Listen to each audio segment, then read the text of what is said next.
স্বাধীনতা, স্বপ্নভঙ্গ ও নতুন স্বপ্ন, এই কবিতাটা পাঠ করার চেষ্টা করছি।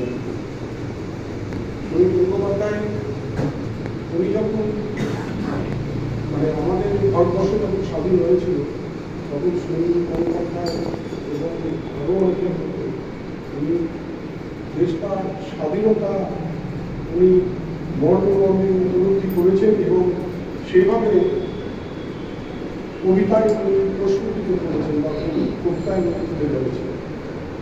এবার পাঠ করছি সুনীল গঙ্গোপাধ্যায়ের কবিতা স্বাধীনতা, স্বপ্নভঙ্গ ও নতুন স্বপ্ন। বাবা বলেছিলেন 1947 15ই আগস্ট ভারত স্বাধীন হল, আর আমরা আমাদের দেশ হারালাম। স্পষ্ট মনে করে বাবার অপমানিত নৌকা ধরা বলা। আমি তখন 13। কথাটা অনুভব বুঝিনি। মন ছটফট করছিল, বাইরে গুল্লোড়ে গলা মেঘা হচ্ছিল। প্রভাত ফেরিতে বাজছিল বিলগুলি। পাশের বস্তির বাচ্চারা কি নিয়ে চেঁচামেচি করছিল কে জানে। রক্তাকান্তি এই শহরে কোথাও খাটিয়ায় শুয়ে আছেন, এই যেন বলছিল তিনি কাঁদছেন। আমার মা ছল ছল চোখে ঘুরে উঠে চাপা ফুলের গাছটা আমি নিজের হাতে লাগিয়েছিলাম। এই বছর সেই গাছে ফুল ফুটবে আমি আর দেখতে পাবো না। লাহোর না এলাহাবাদ কোন শহরে যেন হোটেলের ঘরে বসে গরমে ঘামতে ঘামতে র্যাট ক্লিফ নামে এক ইংরেজ কাটাকুটি খেলছেন ভারতের মানচিত্র নিয়ে। তিনি আমার মায়ের চাপা ফুলের গাছের কথা কিছুই জানেন না। ঝড়ে উড়ে যাওয়ার মতন এক একটা গ্রাম চলে যাচ্ছে সীমান্তে, এপারে ওপারে। কারো রান্নাঘর গিয়ে পড়লো নতুন দেশে, কোনো গৃহস্থের গোয়াল ঘর করে রইল পুরনো রাজ্যে। অনেক নদী দুভাগ হয়ে গেল, লক্ষ লক্ষ মানুষের জীবন প্রশ্ন চলে গেল স্বাধীনতার মূল্য দিতে গিয়ে। পাঞ্জাব বাংলা যেখানকার ছেলেরা জীবন বন করে সবচেয়ে বেশি লড়াই করেছে দেশের মুক্তির জন্য, সেই দুটো রাজ্যই কেটে ফেলে বইয়ে দেওয়া হলো রক্তগঙ্গা। আমার কাকা আন্দামান জেল থেকে ফিরে এলে ঠিক 17 বছর পর যেন লিফ ফ্যান ভেবেছিলেন চোখ মেললেই দেখতে পাবেন পুরনো স্বদেশ। সমুদ্রকে নিয়ে এসে যখন চোখ ফেরালেন এই যেন প্রচন্ড এক ঘোষণা তার চোখে। তিনি দেখলেন র্যাট ক্লিফের ছুটিতে দ্বিগন্ধিত ভূমি, যেখানে সেখানে কত। তিনি দেখলেন মানুষ আর মানুষ নেই, শুধুই হিন্দু কিংবা মুসলমান। ফজল চাচার ফুটির দোকান, আগুনের ছাড়, শুভ্র দাড়িওয়ালা এক দরবেশ যিনি মাথায় চাউল দিয়ে আদর করতেন সকলকে। তার লাশ টাঙ্গাইলের পাশে পড়েছিল। প্রেসিডেন্সি কলেজের কাকার সহপাঠী রেয়ালা সুলতানাকে কামড়ে ছিঁড়ে গিয়েছে কয়েকটা রাক্ষস। আর শিয়ালদা স্টেশনে সব প্ল্যাটফর্ম জুড়ে শুয়ে আছে ওপারে বিয়েমাতা চিন্তনের মানুষ। কোন জননীর এক সন্তান মারা গেছে পথে, অন্যদিকেই কাঁদছি। হাতে ভিক্ষের পাত্র, এক পুরোহিত একেবারে নির্বাক। শ্যামলী নামের ধর্ষিত মেয়েটি রক্তস্রাব বন্ধ হচ্ছে না পৃথিবীতে। সেই সব পরিবারের মাঝখানে দাঁড়িয়ে আন্দামান ফেরত বিপ্লবীটি প্রত্যক্ষ করেন স্বাধীনতার স্বরূপ। এক বৃদ্ধ চিৎকার করে উঠল, দেশভাগ। তার বিহারের জগন্নাথকে কিছুতেই বোঝাতে পারল না। আজ যদি সুভাষ বোস থাকতেন, সুভাষ বোস থাকতেন, সুভাষ বোস থাকতেন। সেই চিৎকারের প্রতিধ্বনি যেন পৌঁছে গেল দিল্লিতে। এই মহারাষ্ট্রী যুবকের হাতে মাত্র সবাই নাম দিয়ে। 17 বছর আগে আমার আঘাত ছিলেন এক বরিষ্ঠ টাকাভূত যুবক। ধরা পড়ার আগে 1.5 বছর খাওয়া পর তখনও রোজ ভালো করে খাওয়া হতো না। আন্দামান জেলের রড ওয়েস্ট ফ্রন্টিয়ারের কয়েকজন গার্ড তাই তাকে মাটিতে ধরে চেপে ধরে যৌন বলাৎকার করত। অত্যাচারের ভাষা ছাড়া তারা আর কোনো ভাষাই জানে না। তারা যখন ফিরে এলেন তখন সেই সুন্দর সুন্দর আর চেনার গেল দেশ প্রেমীদের প্রতিচ্ছা। ওকে একদিন ভালো করে খাওয়ানোর জন্য ব্যবস্থা করা হলো। একটা বড় কাঁসার থালায় সুন্দর করে সাজিয়ে দেওয়া হলো ভাত, আর কয়েকটা বাড়িতে সোনামো ডাল, ঝিঙে পুস্ত, আপার ইলিশ আর গঙ্গা ঝিঙে দেওয়া হলো আসন। সেই আসনে বসে কিছুক্ষণ চুপ করে রইলেন কাকা। তার চোখ থেকে পড়তে লাগলো জল। হাতের তাড়াতাড়ি সরিয়ে রেখেই চলে গেলেন তার দত্তের কাছে। ওরা দুজনের মতো চুপ করে বসে থাকছে, যেন সব কথা মিলিয়ে গেছে। জন্ম থেকেই স্বাধীনতা নামে শিশুটি বিকলাঙ্গ, তবু তাকে বাঁচিয়ে রাখার চেষ্টা হয়েছে অনেক যত্ন। তার গায়ে বারবার বদলে দিয়ে যে জামাটি পরানো হয়েছে তার নাম গণতন্ত্র। পাশের নতুন দেশটি সে পোশাকে তোয়াক্কা করেন না।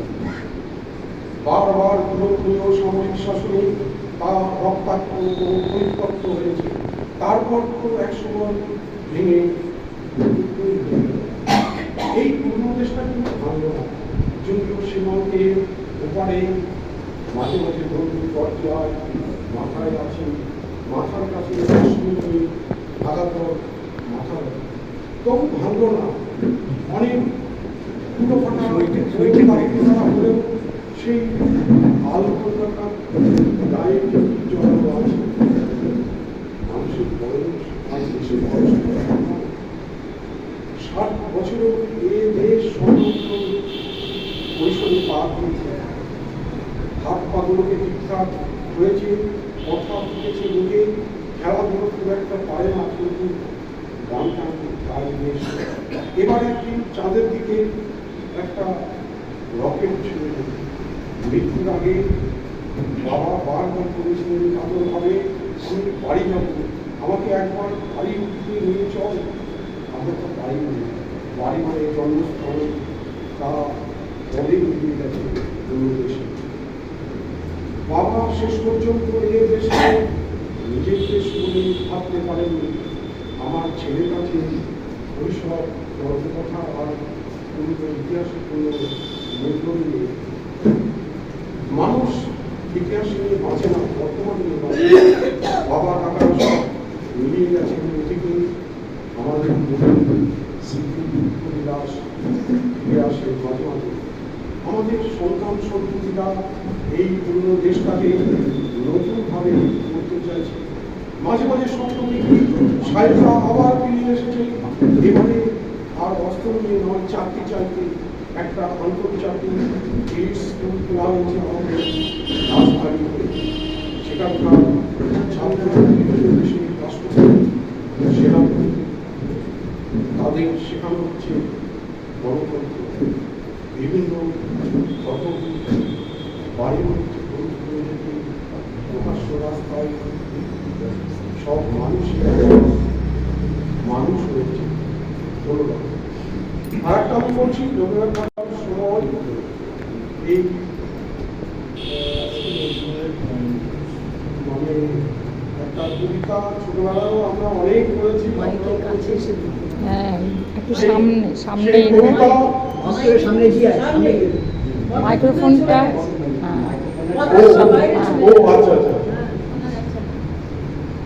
কবিতার নাম বৃষ্টি পড়ে দিনের আলো নিভে এলো, শুনছি ডোবে আকাশ ঘিরে মেঘ ছুটেছে, চাঁদের ডোবে মেঘের উপর মেঘ ফুলেছে, রঙের উপর রঙ। মন্দিরেতে আসল ঘন্টা ওপারেতে বৃষ্টি এলো, ঝাপসা গাছপালা, এপারেতে নদীর মাথা 100 মানুষ। বাদলা হয় মনে পড়ে ছেলেবেলার গান, বৃষ্টি পড়ে কাপড় কুকুর নদী আকাশ থেকে মেঘের খেলা কোথায় পাশে মানা এসে এসে ফিরে বেড়ায় কত নতুন ফুলের বনে বৃষ্টি দিয়ে যায় মনে করে নতুন খেলা কোথায় ফিরে মেঘের খেলা মেঘের কত খেলা মনে করে ছবি কত ভ্রমণ করে তারই সঙ্গে মনে করে ছেলেবেলার গান বৃষ্টি করে কাপড় কুকুর নদী মনে করে ভর্তি আলো মায়ের হাসি মনে করে মেঘের ডাকে গুরু গুরু গুরু বিছানাটি এক পাশে ঘুমিয়ে আছে তার মায়ের করে দৌড়াতে সে না যায় লেখা লেখা ঘরেতে দুরন্ত ছেলে মরে দাবা দাবি বাইরেতে মেঘ ডেকে ওঠে সৃষ্টি ওঠে কাঁপি মনে করে মায়ের মুখে শুনেছিলাম গান বৃষ্টি পড়ে কাপড় কুকুর নদী মনে করে সুরানির কথা মনে করে অভিমানী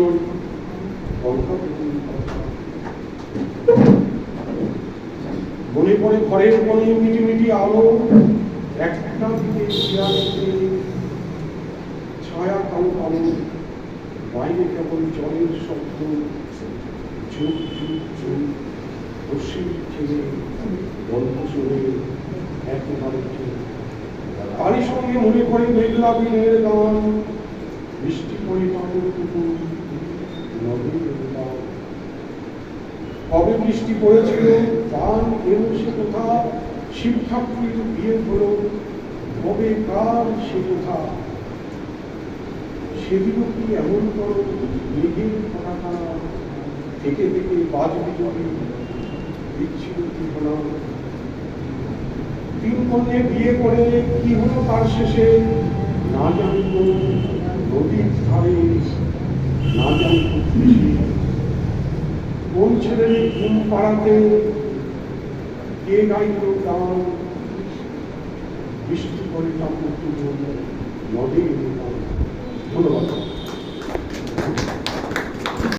আমার ঠিক হতো না লাইন বাই লাইন কবিতা কবিতা শিখেছিলাম সে বহু কষ্টে দিদিমণি পাবে হতো একটা ইংরেজি একটা বাংলা ওটাই প্রথম ওটাই শেষ তা আমি এই এটা একটা কবিতা মানে লিখেছি মানে বললে এটা গদ্য একটা বলা যেতে পারে কি কবিতা না তাই এটা লিখেছি মানে এটা আমার মানে মনের থেকে লেখা আমার যাকে শ্রদ্ধা করি জানেন বাবাও জানেন যে নেতাজি সুভাষচন্দ্র বসুর উদ্দেশ্যে একটা লেখা লিখেছি কবিতা বলা যায় না বলা যেতে পারে তার বায়োগ্রাফি কিছুটা বলে তা আমি এটা আপনার কাজটার আগে আর কি আপনার কাছে একটা কাজের কথা বলবো যে আজকে আমি কাগজপত্র নিয়ে এসেছি আমাদের এই যেটা আমরা করছি আর কি যে নেতাজিকে পূর্ণ রাষ্ট্রীয় মর্যাদা প্রদানের জন্য আমরা যে একটা চেষ্টা করছি আমরা চিঠি দুবার পাঠিয়েছি একবার এমনি চিঠি পাঠিয়েছি দুজনকে প্রেসিডেন্ট এবং প্রাইম মিনিস্টারকে আর একবার পাঠিয়েছি সই সমেত তবে অরিজিনাল সই দেওয়া হয়নি জেনারেল সই দিয়েছি আমাদের আরও কিছু সইয়ের দরকার তাই আজকে যারা উপস্থিত আছে পরে আমাকে সইগুলো দিয়ে মানে আমাকে ঠিক না মানে আমাদের নেতাজির জন্য এই সইগুলো আপনারা দেবেন যাতে তাকে পূর্ণ রাষ্ট্রের মর্যাদা প্রদান করা হয় তার জন্য একটা আবেদন আমরা রাখছি ঠিক আছে এবার আমি তাহলে সেই আবেদনটাই করি ছোটবেলায় না প্রথম দুটো লাইন আমি ছোটবেলায় রচনা লিখতে গিয়ে বানিয়ে লিখেছিলাম সে দুটো দিন পড়ছি আমার কবিতার নাম দিয়েছি আমাদের সুভাষ সেই নাম ভুলিবে না ভারতের ইতিহাস সূর্যের মতো ভাষ্য তিনি নেতাজি সুভাষ আহ্বানে যার সমুদ্র হিমাচল সাড়া দিয়েছিল যার ভালোবাসায় সকল ধর্মের মানুষ একত্র হল কাবুলের দুর্গম পথ দিতে পারি ভগৎরাম সঙ্গী ছিল আশ্রয় দেবার অপরাধে উত্তম চাঁদজি ফাঁসি দিয়েছিল রশিদির সহায়তায় তিনি মস্কো হয়ে বার্লিন পৌঁছান খবর পেয়ে এলেন নামিবিয়ার আবিদ ও আবদুল রহমান যার কথায় হিটলার যুদ্ধবন্দী ভারতীয়দের করলেন মুক্তিদান তাদের নিয়ে ফ্রি ইন্ডিয়া বললেন ভারতের মুক্তির সন্ধান সুদীর্ঘ 3 মাস সাবধানে সঙ্গে আবিদ হাসান মৃত্যুর ঝুঁকি নিয়ে পৌঁছলেন জাপানের বন্দর সাবান। খবর পেয়ে রাসবিহারী বসুর আনন্দ নাহি ধরে, আপনি আসিলেন তিনি দেখা করিবারে। এ যেন পিতা পুত্রে আলিঙ্গন করে, দেখে আবিদের খুশিতে অশ্রু ঝরে। স্বাধীনতা মহাযজ্ঞের ভিত্তিক রাসবিহারী বসু আপনার পরে আইএনএ দায়িত্বভার সঁপলেন সুভাষিতে জাপানের ক্যাপুচিনো হলে। বিদেশি কবল মুক্ত করি দেশমাতৃকাকে করিতে পরিত্রাণ, সাথীও দোস্ত বলি সুভাষ চাহিল রক্তদান। ধন্য ধন্য নেতাজি বলি সবই করতালি দেয়, নেতাজি জিন্দাবাদ ধ্বনি চতুর্দিকে ঠায়। আজাদ হিন্দ সেনা বীর বিক্রমে মুক্ত করিল ইম্ফল, স্বাধীনতার পতাকা উড়িল আন্দামান নিকোবর সেলুলার জেল। বিশ্বাসঘাতকতা প্রাকৃতিক বিপর্যয় আনিল আঘাত, আঘাতের এই অস্ত্র করি যুদ্ধবন্দী সেনাপতিরা করিলেন প্রত্যাঘাত। সুকৌশল রণনীতি শাহনাজ ভিলন সাইবলের বিচার, করিল প্রতপ্ত সকল সন্তানে মাতার। সমুদ্র বক্ষে উত্তাল হইল জাহাজ তলোয়ার, নিষ্ঠুর শাস্তিতে ফাটিল বক্ষ সকল সেনা। বন্দিশালায় নিভৃতে নির্বিচারে চলিল গুলি, ধারি বুকের রক্ত চলে গেল সবে মায়ের চরণ চিনি। বিদ্রোহী হলো ভারতের সেনা আবারও আরেকবার, মাটিতে শাসন নারাজ তাহারা ইংরেজ কর্তা। বেগতিক বুঝে একটি সাহেবের ঝুঁতে পড়িল ভাঁজ, পরিবার সহ স্বজাতি দিগকে করিল সমুদ্র পার। ডাকিল গান্ধীজিকে পাইল না তারা, আসিল নেহেরু আসিল জিন্না, কি দরকার। শাসন দণ্ড দুটুকরা করি বাটিয়া দিল দুজনায়, কড়াকড়ি যায় জাহাজ চড়িতে সুভাষকে বন্ধ। হারিল সবাই পাইল না খোঁজ, শুধুই সুভাষ ভীতি। পাইল হাসি ভারত মাতার, ফিরে কেমন তরুণী। জয়ের ধ্বনি করিল সকলে, হোক সুভাষের জয়। 23শে জানুয়ারি আজও বলে জয় কর সব ভয়। প্রধানমন্ত্রী জাতীয় পতাকা তোলেন লাল কেল্লায়, রাষ্ট্রপতি পুষ্পস্তবক দেন সুভাষের পায়। সেনারা সবাই কুচকাওয়াজে জয় ধ্বনি তোলে, পাই পা ভুলিয়ে স্যালুট করে জয় গুরু করে। স্বপন নয় ওরে সত্যি সত্যি সত্যি ওরে, বাজাও শঙ্খ ঘণ্টা বাজরে, বলো সুভাষের জয়, জয় নেতাজির জয়।